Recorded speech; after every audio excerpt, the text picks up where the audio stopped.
ST पिछड़ा या मुस्लिम होना चाहिए, इसके क्या मायने हैं? ये इसका जवाब तेजस्वी यादव से पूछिए।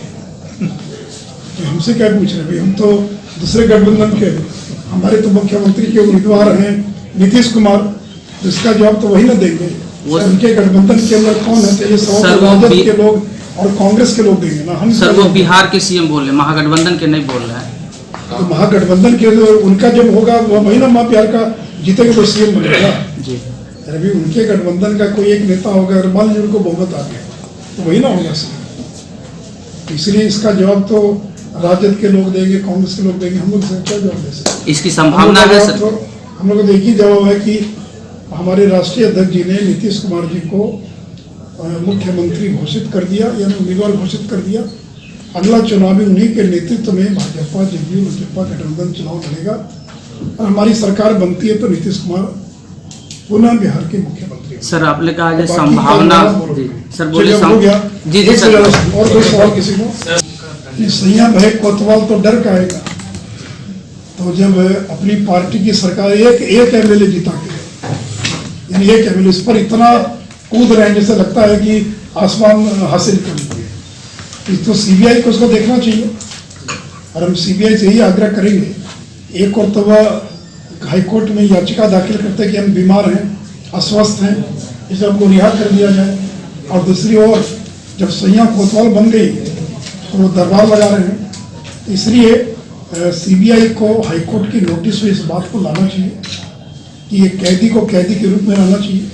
वो जेल में बैठ कर ट्वीट कैसे कर रहे हैं? क्या जेल में बैठे व्यक्ति को भले उनका बाहर से कोई व्यक्ति करे, उनके नाम से बयान देने का अधिकार है क्या? ट्वीट करने का अधिकार है क्या? राजनीतिक टीका टिप्पणी करने का अधिकार है क्या? ये सुधरने वाले नहीं हैं। मैंने वो इस जन्म में लालू यादव सुधरने वाले नहीं हैं। तो वो उनको मालूम है कि 2 दिन 3 दिन हम लोग टैं टैं करते रहेंगे, फिर वही का वही जो है। लेकिन कोर्ट भी इसको देखे, सीबीआई को भी इसको देखना चाहिए और हाईकोर्ट के सामने इस मामले को ले जाना चाहिए। ये कैदी जो है इस तरह से और दरबार लगा रहा है, तो कल शाहबुद्दीन दरबार लगाएंगे, कल राजवल्लभ यादव इसी तरह से दरबार लगाएंगे, फिर अरुण यादव फरार चल रहे हैं बलात्कार के आरोपी। तो जेल में बैठा व्यक्ति चाहे वो बलात्कारी हो, भ्रष्टाचारी हो, अगर इस तरह से वो दरबार लगाता है, और मुझे आश्चर्य लगता है कि कांग्रेस राजद के नेता उनका बचाव कर रहे हैं। क्या हो गया? 2-4 लोग मिलने चले गए। अभी कानून से ना जेल चलती है या सरकार चलती है।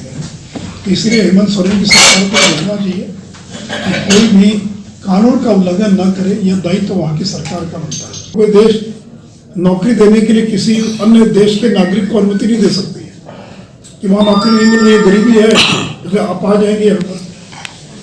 तो अगर कोई अन्य कारणों से आता है, और अभी हाल ही की बात है, लगभग 2 माह पूर्व अमेरिका से 350 भारतीयों को हवाई जहाज में भरकर भारत लाया गया, क्योंकि ये वो भारतीय थे जो अवैध तरीके से और अमेरिका में जाकर फंस गए थे। न पासपोर्ट था, न वीज़ा था, न अनुमति थी, और वहाँ जाकर अपना चोरी छिपे कुछ काम कर रहे थे। अमेरिका की सरकार ने उनको पकड़ा, गिरफ्तार किया और फिर अपने खर्च से उनको भारत भेज दिया। तो कहने का मतलब है कि ये वो लोग थे जो नौकरी की तलाश में चले गए अमेरिका या कहीं। ये धार्मिक प्रताड़ना के कारण, अगर पाकिस्तान बांग्लादेश में मंदिर नहीं तोड़े जाते, लोगों को अपने रीति रिवाज का निर्वहन करने की अनुमति मिली होती, तो उन लोगों को भाग कर नहीं आना पड़ता, उनकी बहू बेटियां को सुरक्षित होती। उसे मैंने कहा भी अपने भाषण में कि ननकाना साहिब में जो कुछ हुआ वही प्रमाणित करता है कि नागरिकता संशोधन विधेयक लाना यह उसको सिद्ध कर दिया कि भारत सरकार का निर्णय जो है वो सही निर्णय था।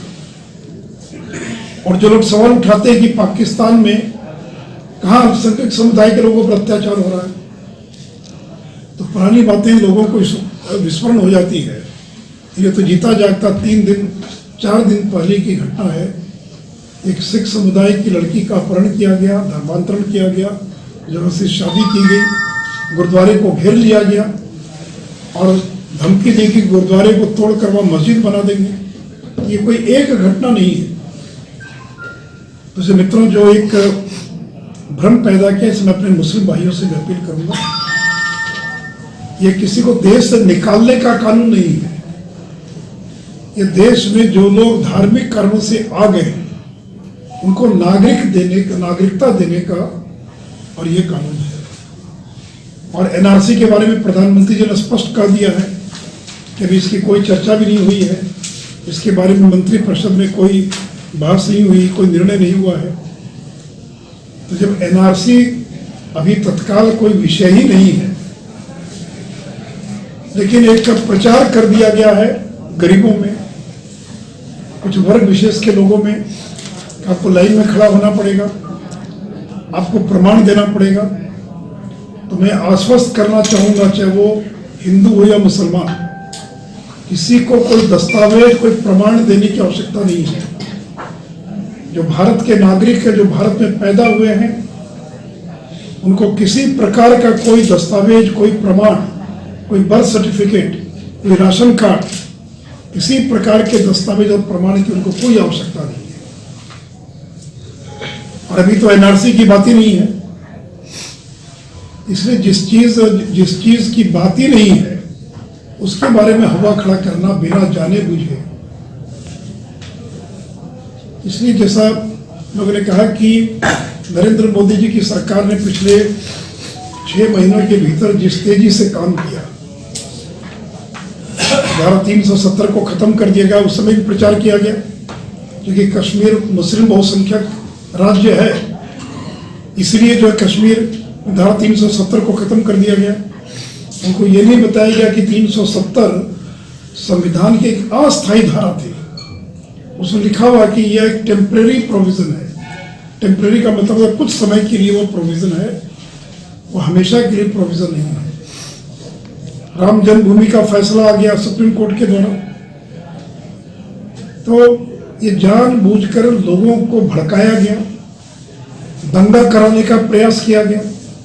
और मैं धन्यवाद देना चाहूंगा बिहार की जनता को कि बिहार के लोगों ने शांति बनाए रखी, लोगों ने यहाँ दंगा फसाद नहीं होने दिया।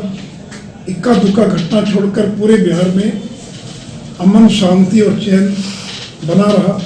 काम हो रहा है एनआरसी को लेकर, पर आपके सहयोगी दल के लोग, बहुत सारे ऐसे लोग हैं जो एनपीआर को लेकर जानकारी नहीं रख पा रहे हैं, बोल रहे हैं कि बिहार में नहीं लागू होना चाहिए। काफी ऐसे धरना में शामिल। वही बात है यार, अभी इतना बोले फिर आप वही बात पूछ। अरे एनआरसी पर कहाँ कुछ हो रहा है? एनआरसी पर कौन? एनआरसी तो हो ही नहीं रहा अभी। वही तो सवाल है सर, वो लोग नहीं समझ पा रहे, आपके सहयोगी सब समझ रहे हैं, आप नहीं समझ पा रहे। आप पूरी बात को, आप एनपीआर एनआरसी में कंफ्यूज हो रहे हैं। एनपीआर क्या है? एनआरसी में तो पीएम ने कह दिया, नीतीश जी ने कह दिया, तो 2 बड़े नेता हैं, नीतीश कुमार, अमित शाह और नरेंद्र, दोनों ने कह दिया कि एनआरसी पर अभी कोई चर्चा नहीं है। तो एनआरसी तो विषय नहीं है। फिर किसी पार्टी में कौन क्या बोलता है उसका क्या महत्व है? सवाल ये कि उनके पार्टी के केसी त्यागी हैं, प्रवक्ता हैं, वो कोई बात बोले तो मैं जवाब दे सकता हूँ, या अगर वशिष्ठ बाबू कुछ बात बोले या नीतीश जी बोले। अब हमारे और उनकी पार्टी में इतने 2 दर्जन नेता हैं, कोई कुछ बोलता तो हर बात का हम जवाब नहीं ना दे सकते जी। जो नीतीश जी ने भी कह दिया एनआरसी के बारे में, अभी कुछ नहीं है, नरेंद्र मोदी भी करते। और एनपीआर के बारे में तो नीतीश जी के हस्ताक्षर से एनपीआर और ये देश के सभी राज्यों में, इसलिए मैं आपको फिर बता दूं, आप कहें कि एनपीआर अलग चीज है, एनआरसी अलग चीज है। एनपीआर ये जनसंख्या का रजिस्टर है, और ये जब मनमोहन सिंह देश के प्रधानमंत्री थे तो 2010 में इसको बनाने का निर्णय लिया गया। और पहला एनपीआर यानी राष्ट्रीय जनसंख्या रजिस्टर, ये नागरिकता रजिस्टर नहीं है, ये राष्ट्रीय जनसंख्या रजिस्टर है। जनसंख्या में विदेशी भी हो सकता है, देशी भी हो सकता है। तो चाहे वो विदेशी हो या देशी, सभी लोगों का नाम उसमें लिखा जाएगा। और ये 2010 में बन चुका।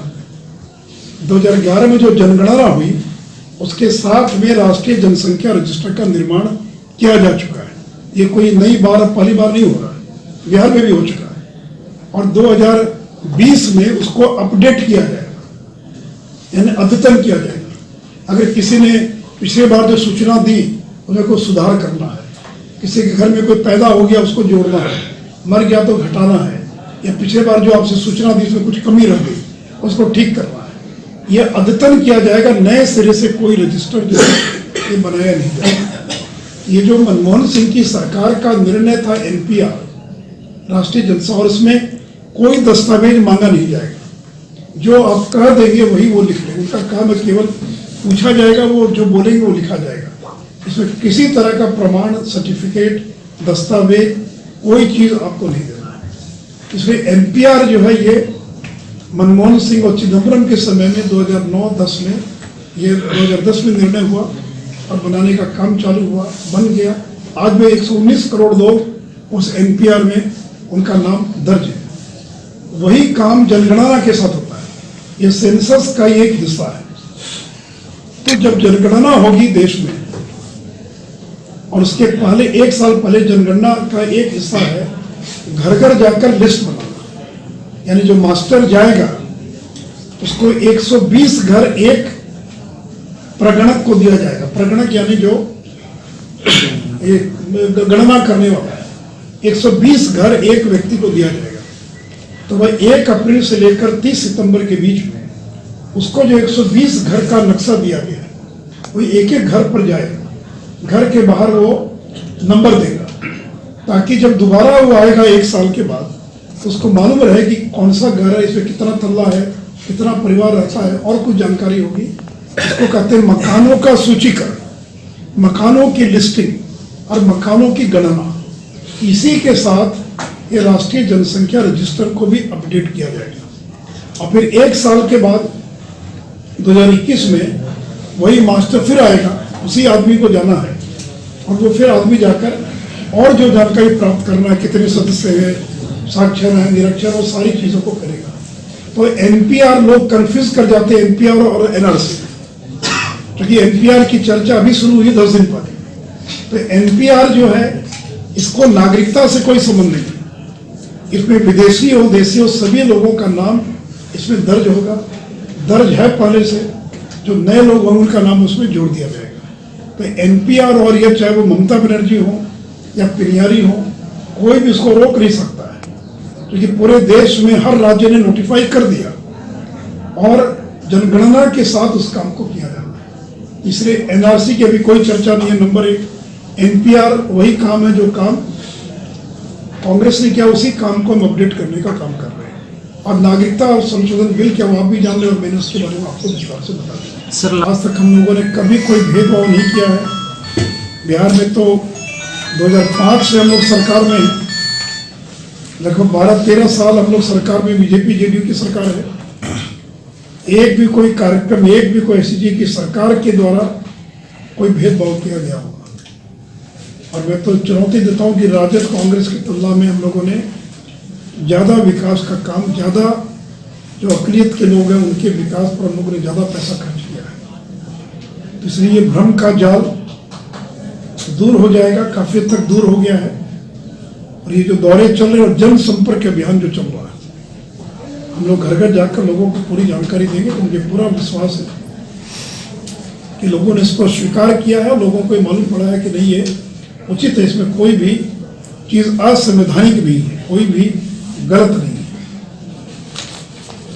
तो इतना मुझे इतना ही कहना था, आपको पूछना हो। सर आपने कुछ दिन पहले NPR के बारे में कही थी प्रेस कॉन्फ्रेंस में, एक डाटा बताया था जो इस डेट में ये सब कुछ होगा, उस पर आपत्ति जताई थी सरकार के मंत्री हैं नीरज जी। तो लगता है कि सरकार में NPR को लेकर बिहार में अभी भ्रम किस लगता है कि अब रोज अखबार नहीं पढ़ते। जी जी सर। एक तो नीरज जी ने कोई आपत्ति नहीं व्यक्त कराई, और उसका पूरा तो आ ही चुका समाचार, पूरा नोटिफाई हो गया सरकार का, सब कुछ आ ही गया, अखबार पढ़िए तो पूरा, कोई विवाद नहीं है उसको लेकर। ये तो देश के सभी राज्यों में होना है, कोई राज्य ये नहीं कर सकता कि ये तो जनगणना का काम है जी। इसलिए बिना जानकारी के किसी एक व्यक्ति ने कह दिया था, उनकी जानकारी नहीं, तो बाद में तो पूरा, आज तो अखबार में पूरा समाचार आ गया। जी जी नहीं, इसमें जिस तरह से आपने सरकार की भ्रम CA को, जी सर आपकी बात हम मान किस अखबार से? जी जी हम सर न्यूज 18 से। जी जी। तो आपके चैनल में तो पूरा दिखाया, कल तो मेरा लंबा चौड़ा इंटरव्यू आया, लगता है कि आप अपना ही चैनल ठीक से देखते नहीं है। हाँ सर, रिपोर्टर सर फील्ड में रहता है, हर समय टीवी से नहीं देख पाता है। घर में जाकर आपको नहीं दिखता। जी जी सर, वो अलग मैटर दूसरा भी है। पूछिए, और जी, जी, मुझे सर जेल तरफ से आरोप लगाया गया विद्यार्थी परिषद में इस तरह के हिंसक झड़प हुआ है और काफ़ी एक्टिविटीज वहाँ पहुँचे थे, तो सीधे तौर पर भाजपा और ABVP और RSS पर आरोप लगाया जा रहा है। देखिए, आरोप लगाने में क्या लगता है, जो हम लोग को जानकारी है कि वहाँ पर फीस वृद्धि को लेकर दो समूह हो गया था और उन दोनों के बीच की लड़ाई है। जो नए लड़के आए थे वो एडमिशन लेना चाह रहे थे और कुछ लोग थे जो फीस वृद्धि का विरोध करे थे। उन लोगों ने कमरे में जाकर सर्वर तोड़ दिया, कंप्यूटर पर काम नहीं करने दे रहे थे। अभी 4-5 दिनों से ये लगातार घटना घट रही थी कि जिस कमरे में एडमिशन हो रहा था, जिस बिल्डिंग में, वहाँ के कंप्यूटर, वहाँ के सर्वर को तोड़ दिया गया और पुलिस में उसके पहले भी सूचना दी गई।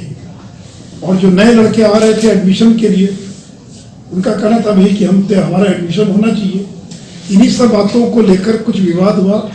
ये दो समूहों के बीच का झगड़ा है, उसमें लेफ्ट से जुड़े संगठन और बाकी विद्यार्थी परिषद और अन्य संगठन, तो दो ग्रुप के बीच का झगड़ा है। बाकी डिटेल बात की जानकारी तो मुझे भी नहीं है पूरा, जो मैंने अखबारों में देखा है, जो वहाँ के रजिस्ट्रार का जो बयान आया है, जो JNU के जो रजिस्ट्रार हैं, उनके बयान की कॉपी मेरे पास है।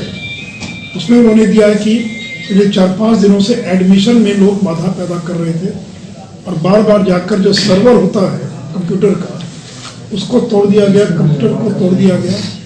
इन्हीं कुछ बातों को लेकर दो लड़कों का झगड़ा है, बाकी है।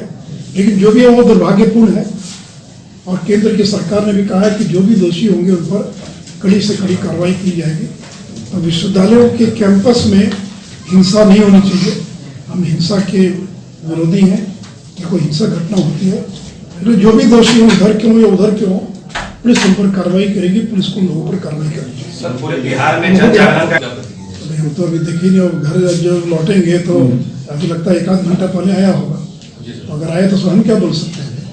अगर किसी मैगजीन में या किसी चैनल में कोई अगर पाया है, उस पर हम क्या टिप्पणी करेंगे। वो पाया कि अंबानी दुनिया के सबसे अमीर आदमी, उस पर क्या टिप्पणी करेंगे। मुझे नहीं मालूम है, जो आप बता रहे अगर आया होगा तो वो उस पर टिप्पणी क्या करना। आया तो जो बात होगी आपने किया होगा, आपका आकलन होगा, तो ठीक ही होगा, उसमें हम क्या बोल सकते हैं। सही है, आने वाले समय में कुछ वैसा नहीं होगा। देखिए, हमने तो बयान दे चुका हूँ, उस पर हम लोग पुरानी बातें पूछ रहे हैं, नई बात पूछना चाहिए जो फ्रेश हो। 5 दिन पुरानी बात, जो सबका खंडन छप चुका, जवाब आ चुका, वही पुरानी बात को पूछ रहे हैं। आपके अखबार में छप चुका सब देगा, तो फिर दोहरा रहा। देखिए, लोकसभा चुनाव सबसे कठिन समय था BJP JDU के गठबंधन में सीटों के बंटवारे को लेकर। लेकिन 4 साल के बाद हम लोग साथ में आए थे, तो नया दल भी साथ में था। BJP 22 सीट जीती थी। तो जो सबसे कठिन दौर था गठबंधन में सीटों के फैसले के बारे में, दोनों दलों के शीर्ष नेता बैठकर उसका समाधान कर लिया। उसका परिणाम यह है कि 40-39 सीट हम जीत गए। तो जब समय नजदीक आएगा तो दोनों दलों के जो शीर्ष नेता हैं वो बैठेंगे और कौन कितनी सीट लड़ेगा, कौन ज़्यादा लड़ेगा, कम लड़ेगा, कौन कितना लड़ेगा, बिना किसी विवाद के, बिना मीडिया को पता चले हम लोग निर्णय कर लेंगे। जब निर्णय हो जाएगा तो इसी तरह प्रेस कॉन्फ्रेंस करके घोषणा कर देंगे कौन कितनी सीट लड़ रहा है। इसलिए सीट शेयरिंग इतना बेहतर गठबंधन है। 17 साल हो गया, जनता ने इस गठबंधन को अपना समर्थन दिया और इस गठबंधन ने बिहार में जो काम करके दिखाया, आज भी लोग उसका लोगों को ध्यान लें कि किस से सरकार काम कर रही है। इसलिए बिना किसी विवाद के दोनों गठबंधन के दल बैठकर तीन दल हैं, विधानसभा की सीटों का बैठकर बंटवारा कर लेंगे। इसको लेकर कहीं कोई और विवाद नहीं होगा।